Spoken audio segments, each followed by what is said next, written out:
Emmanuel Macron ensanglanté au milieu de manifestants ou Donald Trump emmené manu militari par des policiers. Vous avez sans doute vu ces dernières semaines sur les réseaux sociaux ces images étonnantes, incroyables. Celle-ci et bien d'autres d'ailleurs. Il y a eu aussi ces images de pseudo-émeutes dans les rues, prises sous tous les angles, etc., etc. On pourrait croire à chaque fois à de véritables photos. Mais il n'en est rien puisqu'il s'agit d'images photoréalistes générées par intelligence artificielle. On les doit à des outils comme Midjourney ou DALL-E qui permettent de créer en quelques clics n'importe quel visuel à partir d'une requête en langage naturel tapé au clavier. En un temps record, les IA génératives ont fait des progrès spectaculaires. Elles sont désormais accessibles à tous, très facilement. Elles permettent à n'importe qui de créer des images trompeuses, incroyablement réalistes. Le phénomène avait commencé avec, rappelez-vous, la pseudo-photo de ce pompier grec portant un enfant turc rescapé après les tremblements de terre en Turquie. Beaucoup sont tombés dans le piège en croyant qu'il s'agissait d'une vraie photo. Il n'en était rien. Alors aujourd'hui, si, comme moi, vous passez votre vie sur les réseaux sociaux, vous avez peut-être remarqué qu'il y en a de plus en plus de ces images. Ça devient même un phénomène, ça remplace quasiment les mèmes, ces visuels rigolos qu'on s'échange sur les réseaux depuis toujours. Ce sont un peu, en fait, des caricatures modernes, ces images artificielles. Mais n'empêche, cela pose une vraie question. L'IA est-elle une arme potentielle de désinformation massive?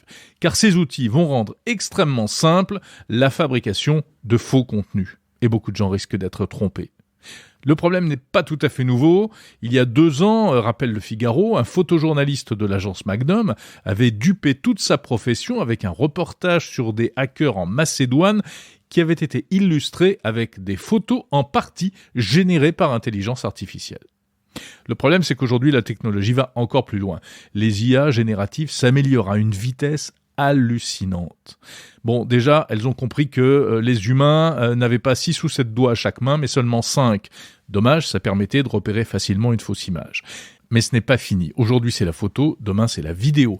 La vidéo générée par intelligence artificielle, ça va arriver. C'est ce que propose notamment une start-up américaine, Runway. Il suffit de décrire la scène que vous voulez et d'attendre quelques minutes et vous obtenez une vidéo plus ou moins réaliste selon ce que vous avez commandé. On peut parler aussi, bien sûr, de la reproduction de la voix. Récemment, un entrepreneur américain, John H. Mayer, a entraîné une IA pour qu'elle parle avec la voix de Steve Jobs et que l'on puisse dialoguer avec ce Steve Jobs post-mortem via ChatGPT. Le résultat est saisissant. Undoubtedly, the biggest global event that occurred in 2020 was the COVID-19 pandemic. It has affected millions of people worldwide and brought about significant changes in the way we live, work, and interact with one another. ChatGPT, justement, désormais boosté au supermodèle GPT-4, est encore plus puissant et il permet de fabriquer encore plus facilement de faux articles, des contenus plus faux que nature. Ne parlons même pas du fait que ChatGPT, naturellement, a une fâcheuse propension à produire de faux contenus. Mais imaginez en plus le succès de ces outils dans les sphères complotistes, entre les mains de cybercriminels, ou même de régimes politiques autoritaires. Imaginez la pagaille que cela va semer dans l'information, les affaires, la science, s'il devient possible de générer en quantité astronomique et très facilement en quelques clics de faux articles, de fausses images, de faux rapports scientifiques, en apparence plus vrais que nature. Alors tout cela donne le tournis, c'est carrément vertigineux. Ça fait même réfléchir le créateur de ChatGPT, en tout cas en apparence, Sam Altman, récemment interrogé sur une chaîne de télé américaine, ABC News, et il a confié qu'il avait quelques craintes face à la puissance potentielle de ces outils. Bon, soyons clairs, ça ne sert à rien de s'offusquer, car le génie est sorti de sa lampe et il n'y retournera pas, il va falloir faire avec.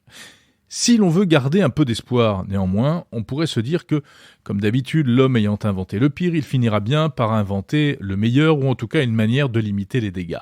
D'abord, la réponse sera technique. De même que le plagiat de contenu en ligne a donné naissance à des détecteurs de plagiat, de même que ChatGPT a permis de créer des outils pour détecter les contenus générés par GPT-3 ou GPT-4, de même, on pourra espérer que des outils de détection de fausses photos ou de faux articles voient le jour assez rapidement. Ça existe déjà d'ailleurs pour les images photoshopées, c'est utilisé notamment par les agences de presse. Mais bien sûr, on va rentrer alors dans une course à l'armement, de nouvelles armes de désinformation qui donneront le jour à de nouvelles armes de protection jusqu'à ce que d'autres armes plus puissantes arrivent, et ainsi de suite, etc., etc. La réponse, il faudra donc aussi qu'elle soit un peu humaine que nous fassions appel à notre cerveau pour apprendre à nous protéger contre tous ces contenus apocryphes. Petit à petit, espérons-le, on va apprendre déjà à reconnaître ces images générées artificiellement. Alors aujourd'hui déjà, quand on en voit beaucoup, on comprend bien qu'il y a une sorte de style hyper réaliste qui leur est propre et on finit par détecter très très vite une image générée par une IA. Mais évidemment, ça ne durera pas car les images comme les écrits, les voix de synthèse vont devenir encore plus réalistes jusqu'à ce qu'il soit vraiment impossible de les distinguer de la réalité. Alors qu'est-ce qui va nous rester à nous pauvres humains ? Eh bien, il nous restera peut-être le strict minimum, c'est-à-dire notre sens critique pour douter de chaque image, de chaque écrit qui paraîtrait un peu trop étonnant, jusqu'à ce qu'on ait la certitude que la source est fiable ou qu'elle ne l'est pas. Par exemple, entendre Steve Jobs parler du Covid-19 qui a eu lieu après sa mort, eh bien, évidemment, ça doit nous mettre la puce à l'oreille. On commence à apprendre à le faire aujourd'hui avec les fake news, avec les cyberescroqueries au phishing. Les IA génératives devraient donc booster notre esprit critique. Alors il va falloir apprendre à douter, ça passera par l'éducation probablement. Et en plus, le problème c'est que de l'esprit critique à l'incrédulité totale, parfois il n'y a qu'un pas qui peut mener très loin jusqu'au complotisme, etc., etc. Douter c'est bien, mais douter absolument de tout, ça devient absurde. C'est donc pour cela que des appels à la réglementation de l'intelligence artificielle se multiplient en ce moment. Est-ce que ça va déboucher sur des choses concrètes ? Quel effet cela aura-t-il ? Est-ce qu'il est possible de réglementer l'IA ? Et si oui, comment ? En tout cas, une chose est sûre, on n'est pas sorti de l'auberge.